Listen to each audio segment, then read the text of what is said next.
A scene you will be seeing today is from The Importance of Being Earnest by Oscar Wilde. Playing Gwendolyn is Desiree, playing Cecil is Daisy, playing Jack is Jacob, and playing Algernon is Joe. Please enjoy.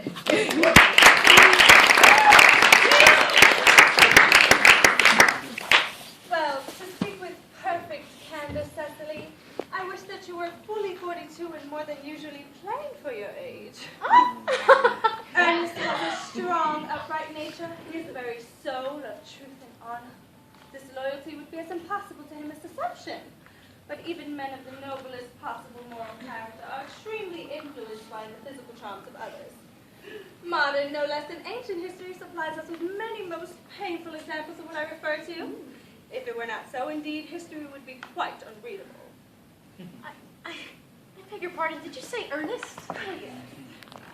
But it is not Mr. Ernest Worthing who is my guardian. It is his brother, his elder brother. Ernest never mentioned to me that he had a brother. Sorry to say they have not been on good terms for a while. Huh. That accounts for it. Now that I think of it, I've never heard any man mention his brother. The subject seems distasteful to most men. Cecily, you have lifted a load from my mind. I was growing almost anxious. It would have been terrible if a cloud had come across a friendship like ours, would it not? Of course, you are quite sure that it isn't Mr. Ernest Worthing who is your guardian. Quite sure. In fact, I'm going to be his. I beg your pardon. There's no reason for me to make a secret of it to you. Our little county newspaper will chronicle the facts next week. Mr. Ernest Worthing and I are engaged to be married. My darling Cecily, I feel there's been some slight error. Mr. Ernest Worthing is engaged to me. The announcement will appear in the Morning Post on Saturday at the latest. I think you are under some kind of misconception. Ernest proposed to me exactly 10 minutes ago. It is very curious, for he proposed to me yesterday afternoon at 5:30. If you would care to verify the incident, pray do so. I never travel without my diary. One should always have something sensational to read in the train. Oh, I'm so sorry, dear Cecily, if it's any disappointment to you, but I'm afraid I have the prior claim. It would distress me, dear Gwendolyn, if it caused you any mental or physical anguish. But I feel bound to point out that since Ernest proposed to you, clearly he has changed his mind. The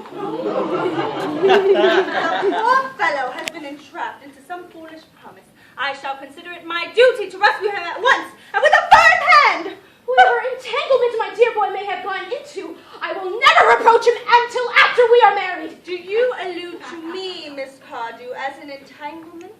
You are presumptuous. On an occasion of this kind, it becomes more than a moral duty to speak one's mind. It becomes a pleasure. Do you suggest, Miss Fairfax, that I have entrapped Ernest into an engagement? How dare you! Now is not the time to wear a shallow mask of manners.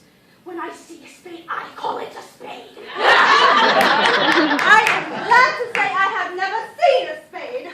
It is quite obvious our social spheres have been widely different.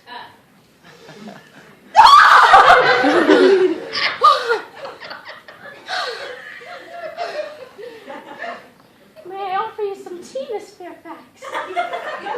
Yes, thank you. Detestable girl, but I require tea. Sugar? Oh, no. Sugar's not fashionable anymore.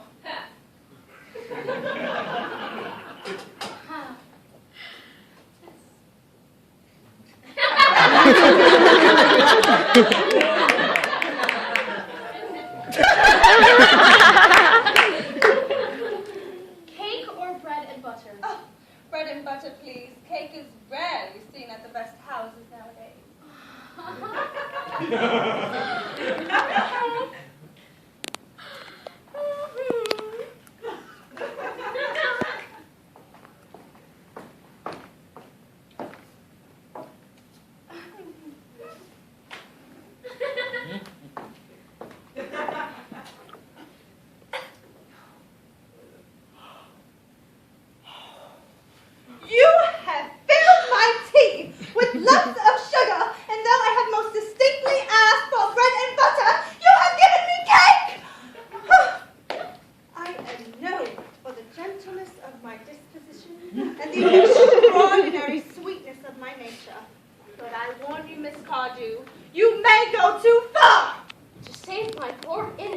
thrusting boy from the machinations of any other girl, there is no lengths to which I would not go! But the moment I saw you, I distrusted you. I knew you were false and deceitful. I am never deceived in such matters.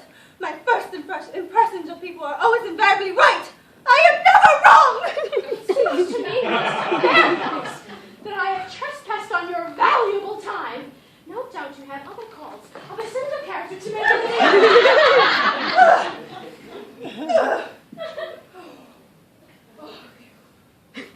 I can't wait till Ernest gets here.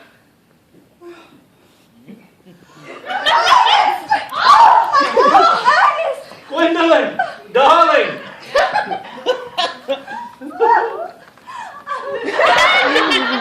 A moment. May I ask you, are you engaged to be married to this young lady? To dear little Cecily? Of course not. I would put such an idea into your pretty little head. Oh, thank you. You may. I knew there must be some kind of misunderstanding, Miss Fairfax. The gentleman whose arm is at present around your waist is my guardian, Mr. John Worthing. I beg your pardon. This is Uncle Jack. Hello. Jack. Oh. It's Ernest! My own love!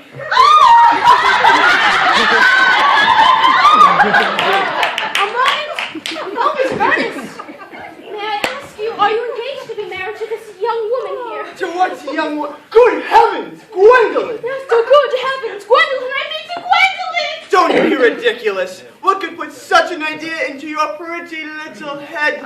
Thank you, you may. I felt there was some slight error, Miss Cardew.